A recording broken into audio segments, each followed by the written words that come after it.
Yeah, what do you want? I don't have as many strange stories like the last one I told you, but I do have a couple about me and the stuff I've done. In one battle above the world of Althir, my unit managed to defeat a force of Althiri 10 times our own size.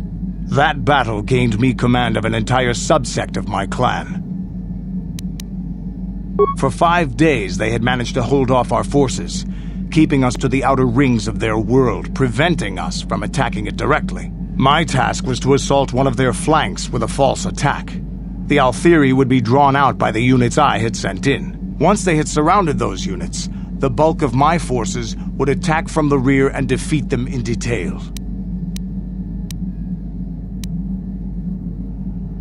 Things didn't go as I had planned. I saw an opening, a mistake they had made in the disposition of their forces, and took it. While fending off our main force, they had let their fleet split in two. The center of their entire fleet was left exposed. I turned my forces and assaulted the center of their fleet, decimating them. Their slow, ponderous ship could not turn to face us without being overwhelmed. The command vessels were destroyed in seconds. Their ranks were thrown into chaos. It was amusing to watch the surviving ships scatter and flee.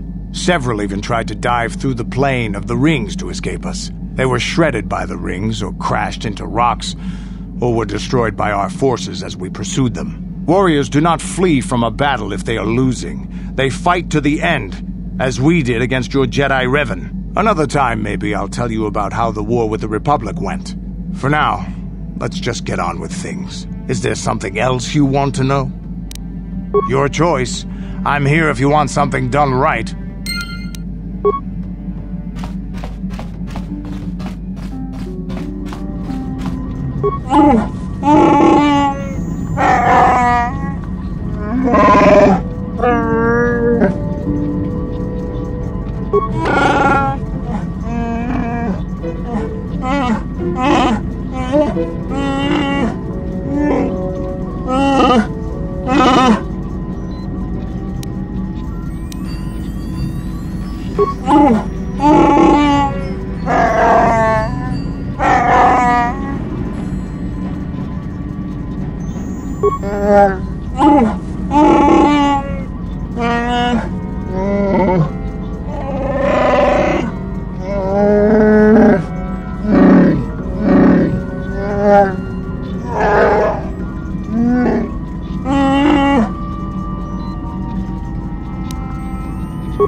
I feel I must apologize for the way I acted towards you before, in the Grove. It was wrong of me. I am sorry for attacking you. I am sorry for thinking you would only try to kill me. I hope that by helping you in your task, I may redeem myself in your eyes, and in my own.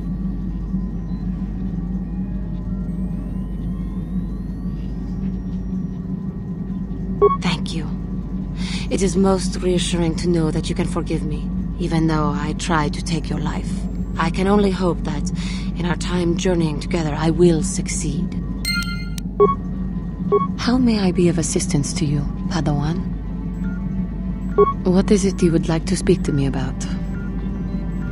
How I came to be a Jedi? I am sure you would not find it very interesting. Are you sure you would like to hear? Well, it goes back a number of years. Back on my homeworld, we did not see Jedi very often, especially where I lived. It was not the homeworld of the Cathar that I lived on. My parents had long fled from that place, and perhaps that is a story for another time. Rather, it was a human hive world that I was raised on. The hind end of space.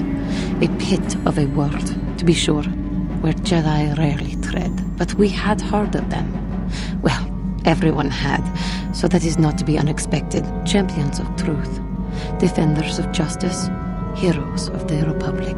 It was very easy for a child to be enthralled by their image, their mystique. Maybe I was one of those children. Yes. Yes, I did. When I saw a Jedi for the first time, they lived up to everything my imagination had created them to be. I was awed, and maybe a little enamored.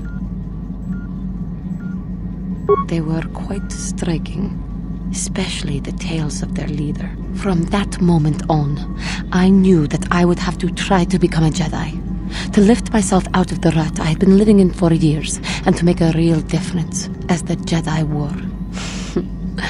The foolish delusions of a child, but this child made it happen. As soon as I was able, I left my world and went in search of them. I found them and was accepted. I had been living my dream on Dantooine for several years before you came, although perhaps I was not entirely ready for it, or not completely suited to the task. Otherwise, I would not have fallen. But thanks to you, I have been redeemed. Perhaps I may yet live to see that dream of mine come true. Come, there is much we should do. Let us not waste time talking. Action is what is needed. How may I be of assistance to you, Padawan? What is it you would like to speak to me about? I thank you for your concern, but I am still a bit shaken. I have been thinking about myself, about Quatra, and about my fall to the dark side. I keep thinking that it was my anger that drove me that far, that nearly damned me. I look inside myself now and I can still see it. I still feel it.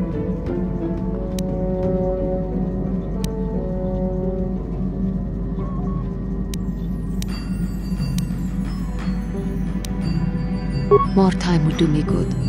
Time to distance myself from that anger. I think that is why the Council agreed to send me with you.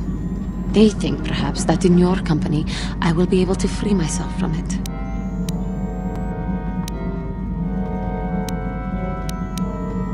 I do not come here begging for scraps from you.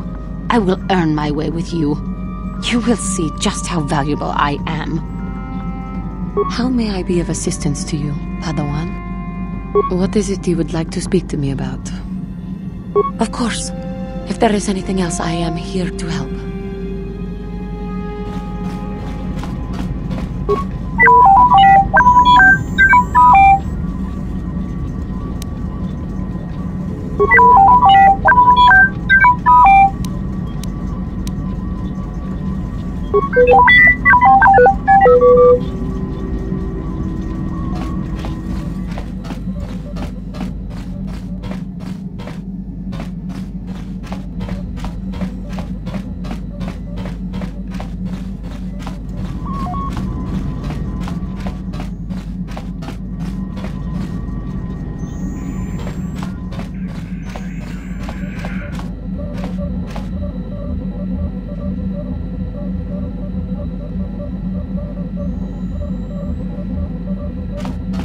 How can I help?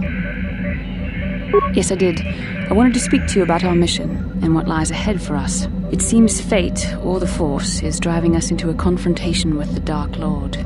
You must prepare yourself for when we face Malak. The confrontation will be difficult for you. I remember how hard it was when I first faced Revan. It's true that due to my battle meditation, I was with the Jedi strike team that boarded Revan's ship. We did not kill Revan, however. Our mission was to capture Revan if possible. It was Malak who turned on his own master, firing upon Revan's ship while we were still on boarded. It was his desire to kill us and his master both. Thankfully, we narrowly escaped the vessel as it exploded. As I said, we were there to capture Revan alive. The Jedi do not believe in killing their prisoners.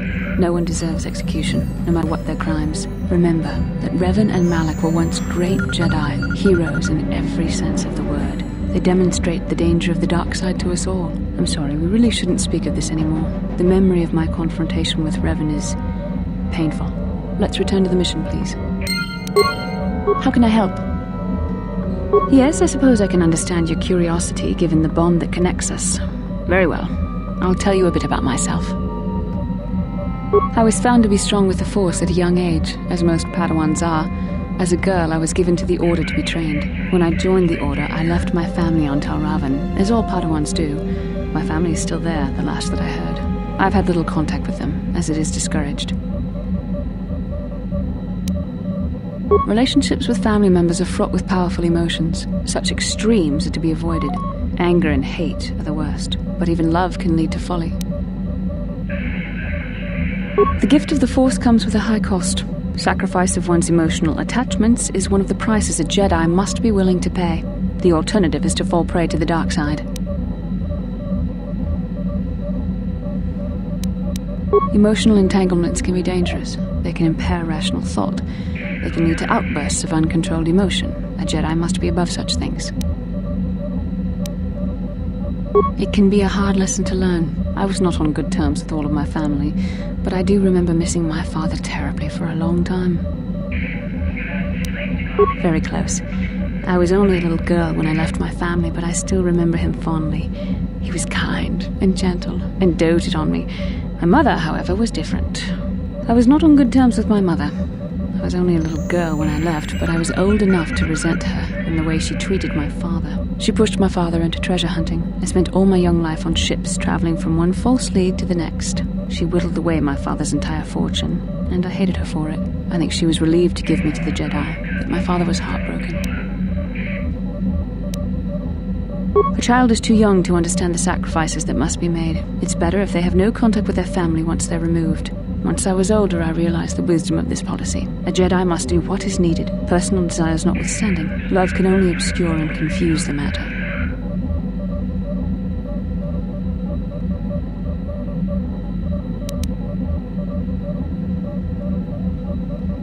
Even a Jedi cannot always control the feelings of the heart. We must do our best to guard against it, no matter what the cost. But some sacrifices are harder than others.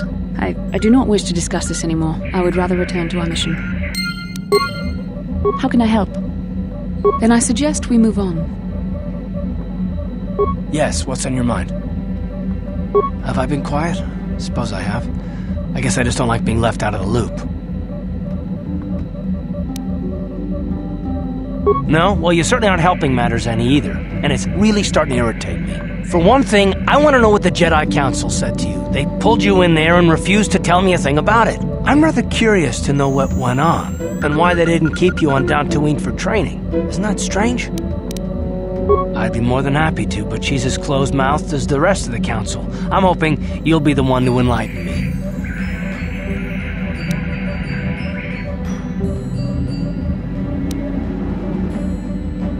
And why is that? You were a great help on Terrace, but why would they keep you with us? Don't they have to train you?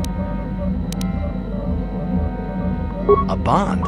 What kind of bond? You mean to say that they told you that you were tied to Bastila in some way? I have trouble believing that.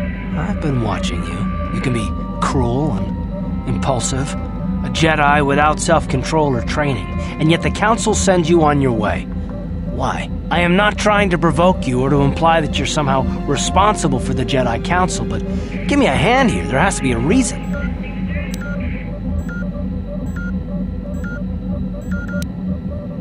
No, I didn't mean that you weren't wanted or that I want to go. It's just... Damn it. Well, I'll tell you this much. I'm not going to wait around until I'm betrayed again. Yeah, we'll just see about that, won't we? Look, I didn't mean it that way. I want to get to Saul, not... No, forget it. It just seems that all I can do is insult you, isn't it? Just forget I said anything. Let's just get on with what we were doing. Yes, what's on your mind? Dantooine's a boring place. Well, that's all I can think. You got it.